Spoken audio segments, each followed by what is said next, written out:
सुमित्रा की बहू को ससुराल में आए एक ही हफ्ता हुआ था और एक सप्ताह बाद सुबह सुबह सुमित्रा देखती है कि उसकी बहू काजल हाथ में पानी की बोतल लिए जिम वाले कपड़े पहनकर एक्सरसाइज कर रही है। अरे राम रे राम, बहू ये क्या कर रही है तू? इस घर में तेरा ससुर भी है, तुझे अपने पति से शर्म तो आएगी नहीं, लेकिन घर में मेरा बुढ़ा भी तो है और वो उठता ही होगा। जल्दी से अपना शरीर ढक ले। माँ जी, आप इतना परेशान क्यों हो रही हो? आपको पता नहीं है मैं जिम जा रही हूँ और करीब 10 दिन से जिम नहीं गई हूँ, तो मेरी बॉडी काम नहीं कर रही है। बहू ये तेरा ससुराल है, माई का नहीं, जो तू कुछ भी पहनकर जिम जाने लगेगी। नहीं नहीं, मैं तुझे ऐसे कपड़े पहनकर बाहर निकलने नहीं दे सकती। चाहे मेरी मौत आ जाए, तुझे मेरी लाश पर से गुजरना पड़ेगा। और देखो, मैं ऐसे ही कपड़े पहनकर जिम जाऊंगी, ना कि सूट सलवार या फिर घूंघट में। आपको मैंने कह दिया ना, अब हट जाइए मेरे रास्ते से। मैंने उनसे भी पूछ लिया है, उन्होंने तो मुझे एक बार भी मना नहीं किया, बल्कि वो तो खुद रेडी है मेरे साथ जिम जाने के लिए। काजल के इतना बोलते ही तभी सुमित्रा देखती है कि उसका बेटा अजय भी पीछे से तैयार होकर जिम जाने के लिए आया है। तू बहू को ऐसे जिम लेकर जाएगा? अरे तुझे शर्म नहीं आ रही है? बहू ने कितने छोटे कपड़े पहने हैं। राम राम राम, ऐसे कपड़े पहनाकर तू बहू को अगर जिम लेकर जाएगा तो मोहल्ले के बूढ़े भी जवान हो जाएंगे। आप ये पुराने ख्यालातों को क्यों छोड़ नहीं देती माँ? अरे बाहर जाकर देखो, दुनिया कितनी मॉडर्न हो चुकी है और आप है कि पुरानी बातों को लेकर बस उसी पर टिकी हुई हैं। चलिए, समय बर्बाद मत कीजिए, फिर घर आकर मुझे काम भी करना होगा।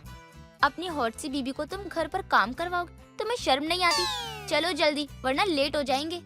बिल्कुल भी नहीं, मैं तुझे ऐसे बाहर नहीं जाने दे सकती, तो मतलब नहीं जाने दे सकती। 1 मिनट माँ, आपको पापा आवाज दे रहे हैं, लगता है उन्हें कुछ हो गया है, जल्दी जाकर देखो उन्हें। अभी आई अजय के पापा, आप ठीक तो है ना? सुमित्रा के कमरे में जाते ही इधर काजल और अजय जिम के लिए निकल जाते हैं। अब जब सुमित्रा अपने पति अशोक को देखने उसके कमरे में जाती है तो वो देखती है कि उसका पति तो खर्राटे ले रहा है और वो बहुत गहरी नींद में है।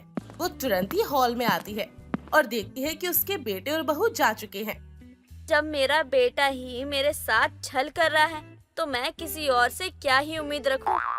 अब सुमित्रा इधर चाय नाश्ता बनाने में लगी होती है, वहीं दूसरी तरफ अशोक खाने की टेबल पर बैठा हुआ खाना खा रहा था। तभी अचानक काजल का जिम वाले कपड़ों में घर पर ही आना होता है।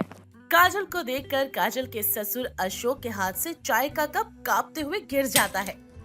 शर्म नहीं आ रही अपनी बहू को ऐसे देखते हुए?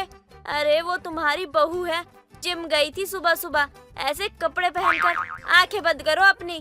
अरे माँ, आप बिना पिताजी को खामखा डांट क्यों रही हैं?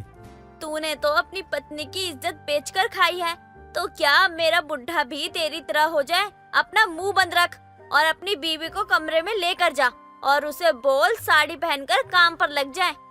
अरे माँ जी, इतनी गर्मी हो रही है और आप कह रही हो कि साड़ी पहनकर मैं काम पर लग जाऊं? नहीं नहीं, मुझसे नहीं हो सकता है ये। या तो मुझे साड़ी पहनवा कर कमरे में बैठा दो, या फिर मुझे इन कपड़ों में घर का काम करवा लो। मैं इन कपड़ों में बहुत कंफर्टेबल महसूस कर रही हूँ। तू कोई सा भी टेबल महसूस कर, लेकिन मुझे तुझे ऐसे देखकर तन बदन में आग लग रही है। जाकर इसे बदल ले बहू, वरना मुझसे बुरा कोई नहीं होगा। चली जाओ, जब माँ इतना कह रही है तो। वैसे भी तुम सुंदर तो लगी रही हो ना इन कपड़ों में। अरे सुमित्रा, कहाँ गई तेरी जिम जाने वाली बहू? उसको देखकर तो पूरा मोहल्ला दीवाना हुआ फिरता है। अरे सुमित्रा, शर्म कर, कैसी बहू लेकर आई है तू, जो जिम के कपड़े पहन के पूरे मोहल्ले में घूमती रहती है? और तेरा बेटा भी बेशरम है, वो भी उसके साथ ही घूमता रहता है। हाँ हाँ बिल्कुल, मुझे सब पता है। अब तू मुझे ये सब दोबारा बताकर और परेशान मत कर। मैं तो सांस बनकर पछता रही हूँ। वो भी ऐसी बहू कि जो जिम जाती है। अरे जिम जाती भी है तो कम से कम यहाँ से सूट सलवार पहन ले, वहाँ जाकर कपड़े बदल ले, लेकिन नहीं। अब कई दिनों तक सुमित्रा के घर में जिम को लेकर कलेश होता है। अजय भी अपनी माँ से अपनी पत्नी के लिए जिम जाने के लिए लड़ रहा था कि उसकी पत्नी जिम तो जरूर जाएगी और जिम के कपड़ों में ही जिम जाएगी। उसे घूंघट करने की कोई जरूरत नहीं है क्योंकि वो मॉडर्न है।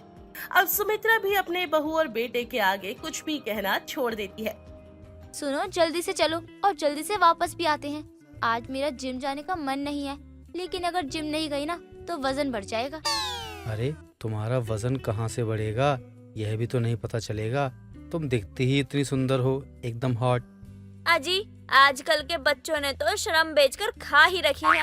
कितना भी समझा लो कि माँ बाप सामने बैठे हैं, हॉट बीट न करें, लेकिन नहीं, ये सुधरते ही नहीं। अच्छा माँ, आज खाने में क्या बना रही हो?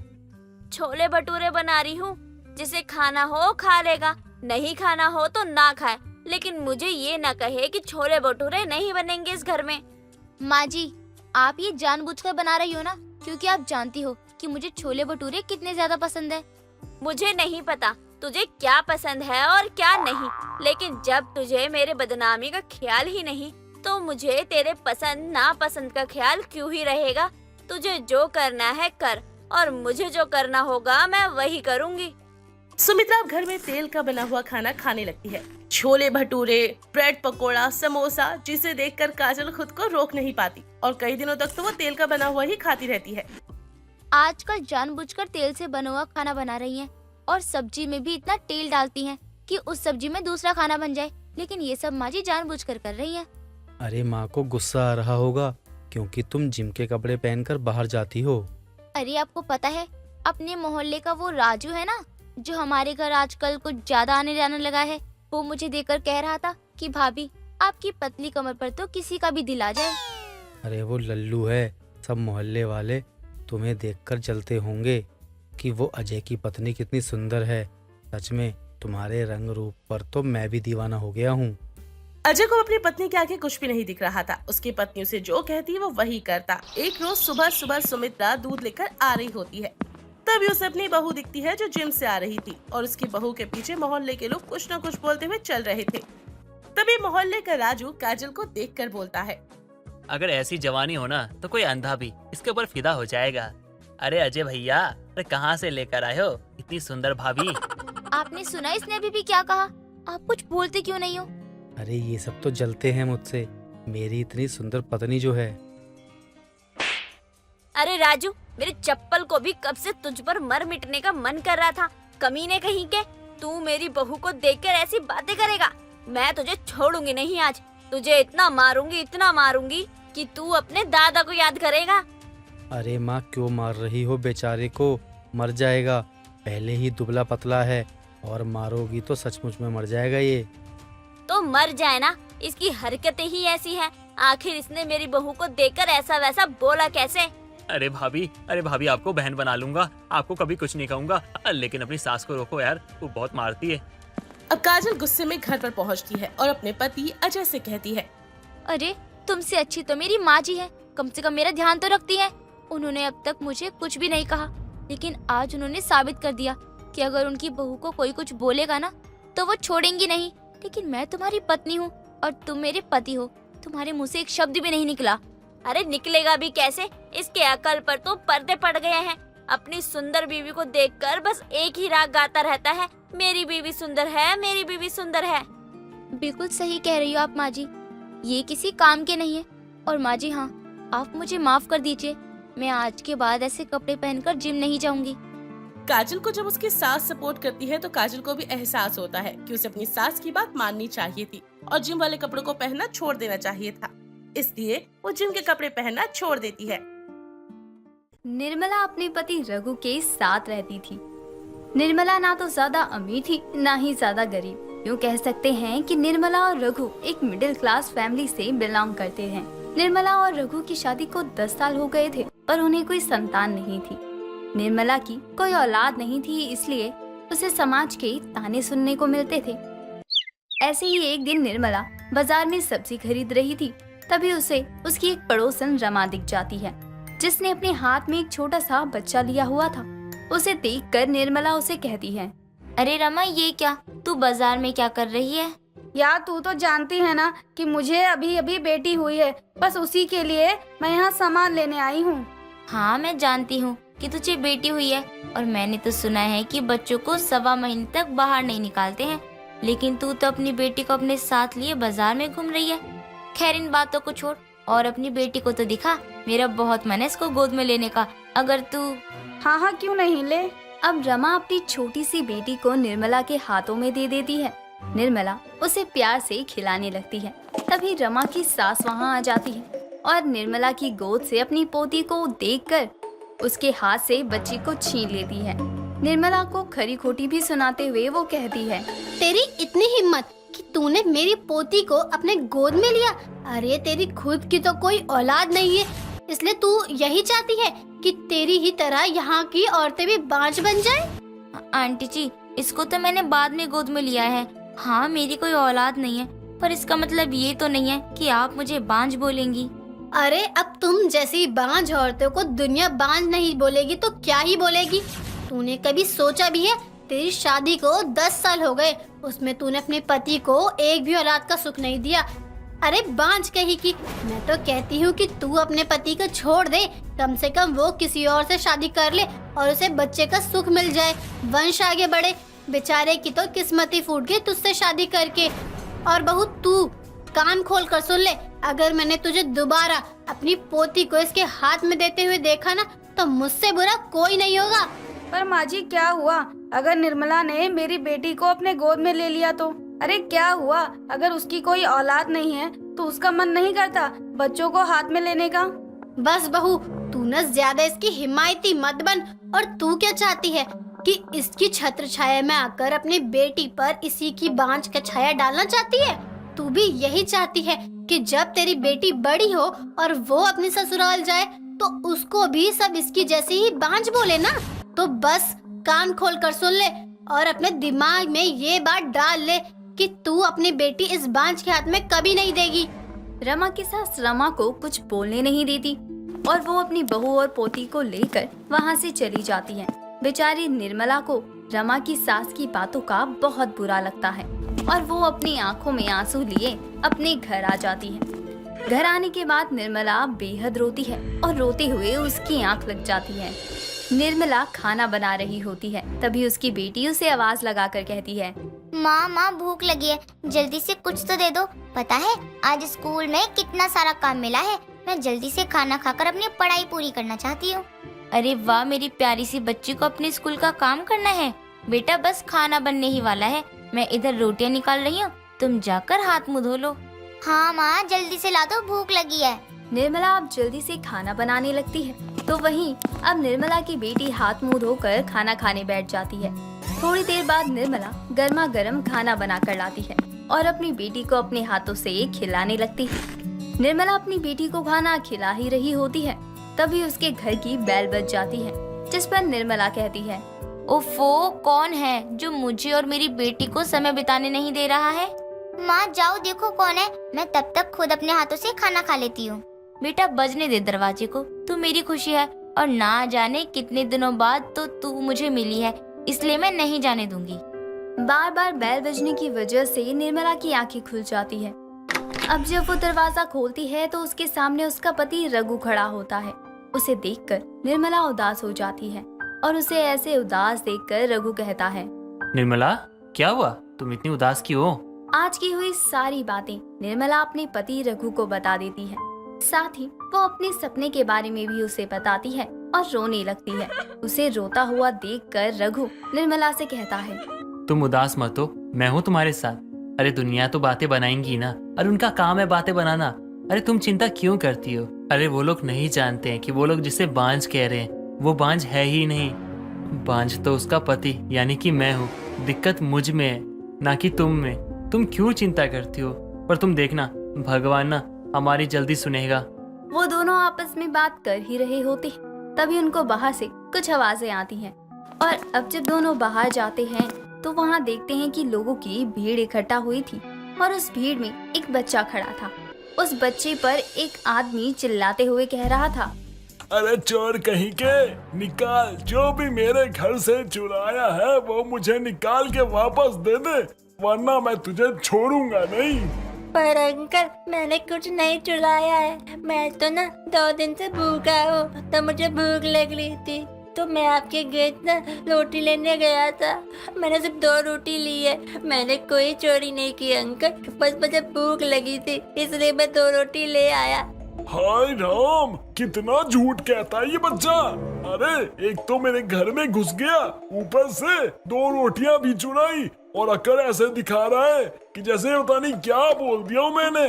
अरे भाई, मैंने तो सुना था कि बच्चे भगवान का रूप होते, लेकिन इसे देख के पता चला केवल भगवान का ही नहीं शैतान का भी रूप होते।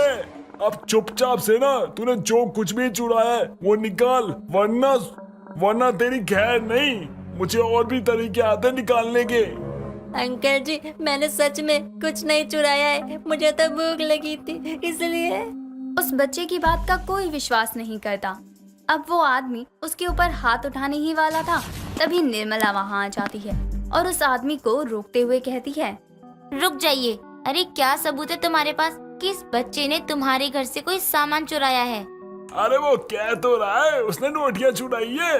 अरे जब ये मेरे घर में घुसा रोटियां चुराने के लिए तो कुछ और भी तो चुरा सकता है। 1 मिनट, अभी साबित हो जाएगा। अगर इसने कुछ चुराया होगा तो इसके पास ही होगा। बेटा इधर आओ। बेटा सच बताना, आपने कुछ चुराया है? नहीं आंटी जी, मैंने बस 2 रोटी ली है और ये। बेटा मैं आपकी तलाशी कर रही हूँ इन लोगों की तसल्ली के लिए। इन अंकल को ये बताना चाहती हूँ कि ये अंकल कितने गलत थे। निर्मला अब उस बच्चे की तलाशी लेती है, पर उसके पास से सिवाय 2 रोटी के कुछ भी नहीं निकलता। ये सब देखकर सभी लोगों की नजरें नीचे झुक जाती हैं। ये देखकर निर्मला कहती है, लालत है तुम सब पर। तुम लोग इस बच्चे को चोर बोल रहे हो, जिसने चुराया भी तो क्या है, बस 2 रोटी। अरे अगर तुम लोग किसी को रोटी खिलाकर उसका पेट नहीं भर सकते तो तुम्हें ये हक भी नहीं है कि तुम किसी को चोर कहो। बेटा आपका नाम क्या है और आपके मम्मी पापा कहाँ हैं? मेरे मम्मी पापा नहीं है और मेरा नाम ना रखने वाला भी कोई नहीं था, क्योंकि मैं अनाथ हूँ, इसलिए ना सब मुझे भिखारी बुलाते हैं। आप भी भिखारी बोल सकती हो। मुझे बुरा लगता है लेकिन क्या करूँ, मेरे हालात ही ऐसे हैं ना सर पे पिता का हाथ है और ना ही माँ का आंचल। कहाँ जाऊँ, क्या करूँ, कुछ नहीं पता। इसलिए ये रोटी चुराई थी ताकि अपना पेट भर सकूं। मैंने मांगा भी था लोगों से, लेकिन किसी ने नहीं दिया। सब लात मारते थे। मुझे जब बुखार होता है, मैं किसी के घर के बाहर सोता हूँ ना, तो मुझे लात मार के निकाल दिया जाता है। मैं क्या करूँ मैं क्या करूँ। उस बच्चे की बात सुनकर निर्मला रो पड़ती है और रोते हुए वो उस बच्चे से कहती है, बेटा आज से मैं आपकी माँ हूँ और वो देखो वो आपके पिता हैं। आज से हम दोनों को माँ पापा बुलाना। और आपको आपकी रोटी मैं देती हूँ। रघु जी घर से 2 नहीं बल्कि 4 रोटियाँ लेकर आ जाओ। जरा इनको इनकी रोटियाँ ब्याज समेत तो लौटा दूँ। निर्मला की बात सुनकर रघु घर से 4 रोटी लेकर आता है, जिसके बाद निर्मला वो रोटी उसे देती है और सभी को कहती है, आज से ये मेरा बेटा है और इसका नाम है रवि। इसको आज के बाद कोई अनाथ या भिखारी नहीं बोलेगा। सभी लोगों को निर्मला का बर्ताव बहुत अच्छा लगता है और अब निर्मला रवि को अपने घर ले जाती है, जिसके बाद अब ना तो कोई रवि को अनाथ कहता है और ना ही निर्मला को बांझ। इस तरह से निर्मला का परिवार पूरा हो जाता है। नंदिनी के लिए आज बहुत ही बड़ा दिन होता है, क्योंकि आज नंदिनी ने अपने सपनों की तरफ पहला कदम बढ़ाया था। आज नंदिनी का इसरो में दी गई परीक्षा का रिजल्ट आना था और नंदिनी को अपने रिजल्ट आने का ही इंतजार था। कुछ देर बाद नंदिनी का रिजल्ट आता है और पता चलता है कि नंदिनी इस बार भी फेल हो गई है। जब ये बात नंदिनी की सास गरिमा को पता चलती है, बहू तू रहने दे, पायलट बनना तेरे बस की नहीं है। कुछ नहीं, 4 बार तो कोशिश कर चुकी है, अब तक तेरा 1 बार में भी नाम नहीं आया। और कितनी बार तुझे मेरी नाक कटवानी है? माँ जी आज मैंने पूरी कोशिश की थी, लेकिन पता नहीं कहाँ मेरी कोशिश में कमी रह गई और बस फिर मेरा नाम ही नहीं आया। लेकिन आप देखना, अब मैं इतनी मेहनत करूंगी कि अब की बार तो मैं साइंटिस्ट जरूर बनूंगी। इतनी आगे आने के बाद अब मैं वापस पीछे नहीं जाना चाहती हूँ माँ जी। अरे तू आगे गई होती तो मुझे गर्व भी होता, लेकिन तू तो खुद पीछे हटती जा रही है। साथ में हम सबका सर भी शर्म से झुका रही है। बस अब बहुत कर लिया तूने ये सब, अब और नहीं। माँ जी अगर आप ही मुझे ऐसा कहेंगी तो मुझे हिम्मत कौन देगा। आप तो मुझे देख ही रही है ना कि मैं कितनी मेहनत करती हूँ। दिन रात बस मैंने इसरो जाने का सपना ही देखा है। तू सपनों में बन गई जो बनना था तुझे, लेकिन हकीकत कुछ और ही है। हकीकत में तो तू बस मेरे घर की बहू है और अब तू अपना बहू होने का फर्ज ही निभाएगी और मैं अब तेरी मनमानी चलने नहीं दूंगी। माँ जी मैंने इतनी कोशिश की है अब तक और मैं ये अच्छे से जानती हूँ कि कहीं ना कहीं मेरी ही कोशिश में कोई चूक रह गई होगी। तभी मैं ये कह रही हूँ कि मैं अब कोई चूक करने की गुंजाइश ही नहीं छोड़ूंगी। गरिमा अपनी बहू को सुना ही रही होती है, तभी वहाँ पर गरिमा की पड़ोसन माला आ जाती है। अरे क्या हुआ गरिमा, तेरी बहू का हवाई जहाज उड़ा या इस बार भी हमेशा की तरह डूब गया? होना क्या है माला, हर बार की तरह इस बार भी बहू का नाम नहीं आया। अरे मैं तो यही बोल रही हूँ बहू से कि ये सब बहू के बस की बात नहीं है, छोड़ दे ये सब और अब अपने परिवार पर ध्यान दे ले। हाँ नंदनी, तेरी सास सही कह रही है। देख, इतनी बार तो तू कोशिश कर ही चुकी है और अब तक एक भी बार तेरा नाम नहीं आया और ना ही इसरो से बुलावा आया है तुझे। तो अब ये सब छोड़ और परिवार पर ध्यान दे। खुद को देख, शादी को 6 साल होने को आए हैं और अब तक एक भी बच्चा नहीं हुआ तेरा। आप लोग ये क्या कहना चाहते हो कि मैं अपने सपनों का गला अपने हाथों से ही घोट दूं? मैं अपने सपनों के लिए जीना चाहती हूँ, अपने देश के लिए कुछ करना चाहती हूँ। बहू अब तक तूने अपने ससुराल के लिए कुछ किया ही नहीं है और तू ये बोल रही है कि देश के लिए तू करेगी। देख, तुझे जो भी करना था ना वो सब तू कर चुकी है और अब कुछ मत कर। आई बात समझ में? नंदिनी को इसरो में जाना था, लेकिन लगातार कोशिश करने के बाद भी जब नंदिनी फेल हो रही थी तो ये सब देखकर नंदिनी की सास ने उसका साथ देने से मना कर दिया और अब घर संभालने को ही कह दिया था। लेकिन नंदिनी हार मानने वालों में से नहीं थी और अब भी दिन रात पढ़ाई करती रही, रिसर्च करती रही। एक रात नंदिनी आधी रात को कंप्यूटर पर कुछ देख रही होती है कि तभी नंदिनी के पति देव की आंख खुलती है। अरे नंदिनी, तुम आधी रात को क्या कर रही हो यार?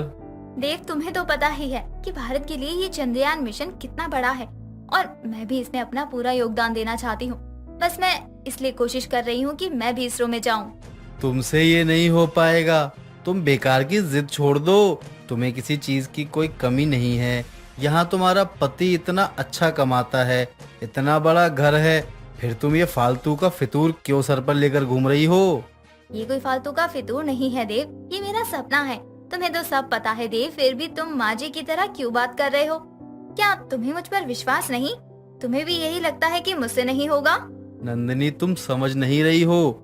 यहाँ बात ये नहीं है कि मुझे तुम पर विश्वास नहीं है, बल्कि बात ये है कि तुम इन सब चीजों में क्यों पड़ रही हो। ये फालतू की चीजें हैं, अपने परिवार पर ध्यान दो। बस मुझे थोड़ा और समय दो। यहाँ भारत का चंद्रयान मिशन फेल होने के बाद भी वो सब लोग कोशिश कर रहे हैं, तो फिर मैं कैसे हार मान लूं? और बस कुछ समय दे दो मुझे, उसके बाद मैं कुछ नहीं कहूँगी। नंदिनी पायलट बनने के आगे अब किसी की नहीं सुनने वाली थी। कड़ी मेहनत से नंदिनी अब चंद्रयान 3 का हिस्सा बन गई थी। मिशन चंद्रयान की टीम में छोटा सा ही सही, लेकिन अब नंदिनी का भी हिस्सा था। नंदिनी अब हर रोज इसरो के ऑफिस जाती और चंद्रयान मिशन में लग जाती। कुछ दिनों बाद नंदिनी इसरो में काम कर रही थी कि तभी नंदिनी की सीनियर मैडम आती है। नंदिनी, तुम्हें चंद्रयान मिशन से शिफ्ट करके दूसरे मिशन में भेजा जा रहा है। अब से तुम अपने मिशन के लिए काम करोगी और जो तुम्हारे पास पेपर वर्क है वो तुम मुझे हैंड ओवर कर देना। लेकिन मैडम, अचानक से क्या हो गया? अब तक तो मैं भी चंद्रयान 3 में थी ना, और अचानक से आप मुझे इतने बड़े मिशन से निकाल रही हो। किसी ने कुछ कहा है आपको? मुझे किसी ने कुछ नहीं कहा, बस तुम ये वर्क ठीक से नहीं कर पा रही हो और इतने बड़े मिशन में मुझे कोई गड़बड़ नहीं चाहिए, इसलिए तुम अब इस मिशन का हिस्सा नहीं हो। मैडम, लेकिन बताइए तो कि मुझसे गलती क्या हुई है। अगर आप बताएंगी नहीं तो मुझे पता कैसे चलेगा। और आप चिंता मत कीजिए, मैं अब आपको कोई भी शिकायत का मौका नहीं दूंगी। नहीं नंदिनी, हम इस चंद्रयान मिशन में किसी भी तरह का कोई रिस्क नहीं ले सकते, इसलिए तुम्हारे और हमारे लिए यही अच्छा होगा कि तुम मिशन में काम ना करो। मैडम प्लीज, मुझे इस मिशन से मत निकालिए। अगर आप बोलेंगी तो मैं कुछ नहीं करूंगी, लेकिन मैं यही इस मिशन में आप सब लोगों के आसपास रहना चाहती हूँ। चंद्रयान मिशन मेरे लिए बहुत जरूरी है। नंदिनी, तुम समझ क्यों नहीं रही हो? ये इसरो है, ना कि तुम्हारा मोहल्ला, कि बस देखने के लिए मैं तुम्हें यहाँ खड़ी रहने दूं। और अभी तुमने ही बोला ना कि तुम्हारे लिए चंद्रयान बहुत जरूरी है, तो अब हमें हमारा काम करने दो। मैडम, मैं बस आप लोगों की सपोर्ट के लिए ही तो कह रही हूँ ना। मैं बस थोड़ा बहुत आप लोगों का सपोर्ट कर दूंगी, छोटा मोटा काम कर लूंगी, इतना तो मैं कर ही सकती हूँ ना। नंदिनी बार बार अपनी मैडम के आगे हाथ पैर जोड़ रही थी चंद्रयान मिशन में रहने के लिए, और ये सब देखकर नंदिनी की मैडम भी मान जाती है। अब नंदिनी चंद्रयान की टीम के साथ लग जाती है और जितना हो सकता है सबकी उतनी मदद करती है। आखिरकार वो दिन आ ही जाता है जिस दिन चंद्रयान मिशन शुरू होता है। इसरो की तरफ से अब भारत का रॉकेट चांद की तरफ भेजा जाता है। चंद्रयान के दौरान हर तरफ टेंशन का माहौल रहता है। हर कोई बस चंद्रयान की सफलतापूर्वक लैंडिंग की मनोकामना करता है। जब वो आखिरी दिन आ जाता है जिस दिन चंद्रयान की चांद पर लैंडिंग होती है, सब इंतजार में होते हैं, लेकिन तभी चंद्रयान 3 के हेड की अचानक से बहुत तबीयत खराब हो जाती है और उस वक्त वहां कोई भी नहीं था जो चंद्रयान 3 को लीड कर सके। ये सब देखकर पूरा देश टेंशन में आ जाता है। नंदिनी अपनी मैडम के पास जाती है। मैडम, मैंने हमारे सर को इतने टाइम से अच्छे से ऑब्जर्व किया है। हम इस हालात में कोई भी रिस्क नहीं ले सकते। मुझे लगता है कि अब मैं ये संभाल सकती हूँ। तुम पागल हो गई हो क्या नंदिनी? यहाँ इतना टेंशन का माहौल चल रहा है, सभी देशों की नजर हमारे ऊपर है, पर इस समय तुम फालतू की बकवास किए जा रही हो। मैं कोई फालतू की बकवास नहीं कर रही हूँ। इस गंभीर हालात में मुझे नहीं लगता कि यहाँ कोई भी मुझसे बेहतर चंद्रयान को संभाल सकता है। मैडम नंदिनी की बात को सुनने से भी मना कर देती है, लेकिन इसरो के हेड ने नंदिनी का साथ दिया और आखिरकार 23 अगस्त को करीब शाम 6 बजे चंद्रयान 3 की सफलतापूर्वक लैंडिंग हो जाती है। पूरे देश में खुशी की लहर दौड़ जाती है और नंदिनी की सास टीवी पर न्यूज देखकर अपना सर गर्व से ऊंचा कर लेती है। आखिर मेरी बहू पायलट बन ही गई, चंद्रयान को चांद से मिलवा ही दिया। दोस्तों, अगर आपको ये कहानी पसंद आई तो इसे लाइक करें, शेयर करें और कमेंट करके बताएं कि कहानी में आपको सबसे अच्छा क्या लगा।